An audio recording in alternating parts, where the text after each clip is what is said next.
इसके बाद देखो अपने को देखना है महारानी ताराबाई।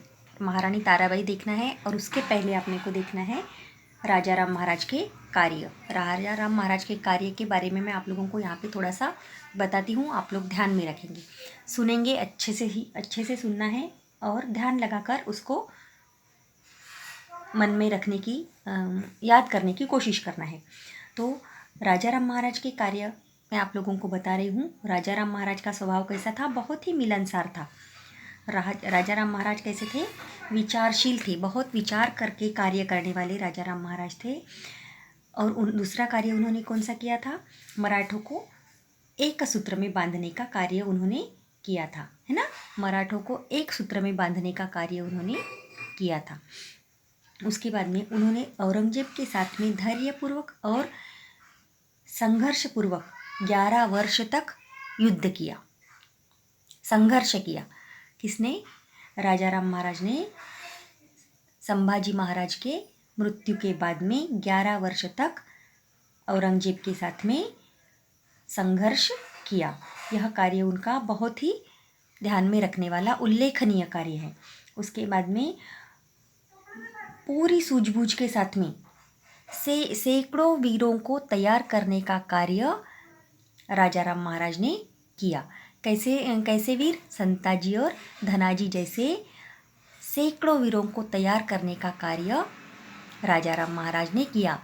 इस प्रकार के कार्य उनके उल्लेखनीय है, ध्यान में रखने वाले कार्य है। उसके बाद में हम लोग देखते हैं महारानी ताराबाई। ये चित्र किसका है? महारानी ताराबाई का ये चित्र है। महारानी ताराबाई कैसी थी मैं आप लोगों को यहाँ पे बताती हूँ। आप लोगों को हमको पढ़ना भी है और समझना भी है। महारानी ताराबाई बहुत ही वीर थी, बहुत बुद्धिमान थी।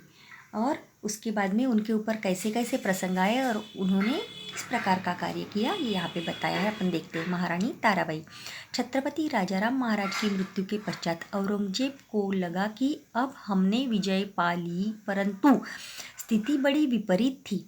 औरंगजेब एक के बाद दूसरी लड़ाई जीतता जा रहा था, परंतु वह समग्र युद्ध जीत नहीं पा रहा था। अत्यंत विपरीत परिस्थिति में स्वराज्य की बागडोर हाथ में लेने के लिए राजाराम महाराज की वीरांगना पत्नी महारानी ताराबाई आगे बढ़ी। अब देखो महारानी ताराबाई के ऊपर कितना बड़ा प्रसंग था, क्योंकि उनके पति का देहांत कब हुआ था? अपने को यहाँ पे 2 मार्च 1700 में सामान्य ताप बीमारी से राजाराम महाराज का देहांत होने के बाद में बड़ी वीरता से ताराबाई ने क्या किया? पूरी बागडोर अपने हाथ में ली। और देखो आगे, मुगल इतिहासकार खाफी खान ने महारानी ताराबाई का गौरव इन शब्दों में किया है, वह बुद्धिमान और चतुर थी। सैनिकी प्रबंधक और राज्य प्रशासन के विषय में पति के रहते उनकी ख्याति दूर दूर तक फैली हुई थी। छत्रपति राजाराम महाराज की मृत्यु के पश्चात महारानी ताराबाई ने अपने सरदारों की सहायता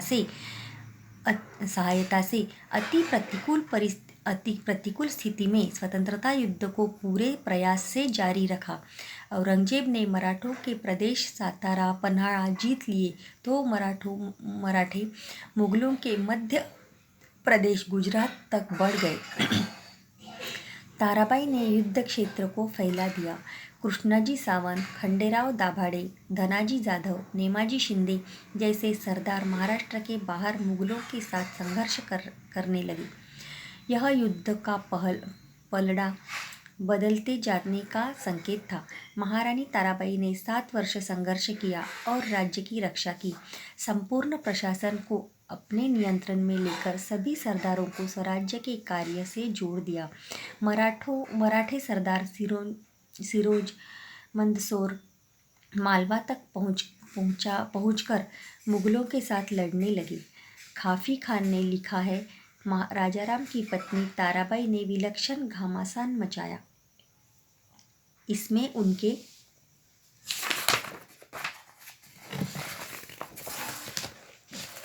उनके सैनिकी नेतृत्व और अभियानों के प्रबंध के गुण प्रखरता से प्रकट हुए। परिणामतः मराठों के आक्रमण और युद्ध की गतिमानता दिन प्रतिदिन बढ़ती गई। इस प्रकार छत्रपति शिवाजी महाराज के पराक्रम और वीरता का विरासत का निर्वाह महारानी ताराबाई ने किया। मराठों के आक्रमणों से औरंगजेब हताश हो गया। मुगल मराठों का यह संघर्ष लगातार 25 वर्ष तक चल रहा था। मराठों को पराजित करना मुगलों के लिए संभव न हुआ।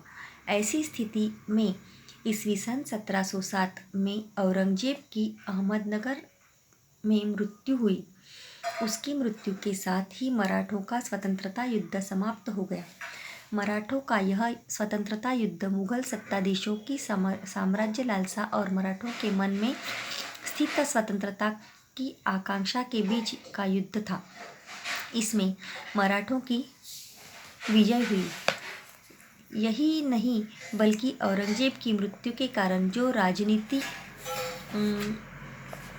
रिक्तता कालांतर में उत्पन्न हो गई थी, उसको भरने में मराठा अग्रसर रहे। उन्होंने दिल्ली के सिंहासन पर अंकुश रखते हुए लगभग संपूर्ण भारत का शासन चलाया और उसकी रक्षा भी की। परिणामतः 18वीं शताब्दी को मराठों की शताब्दी कहा जाता है। इस शताब्दी के मराठों के कार्य और पराक्रम का इतिहास हम अगले पाठ में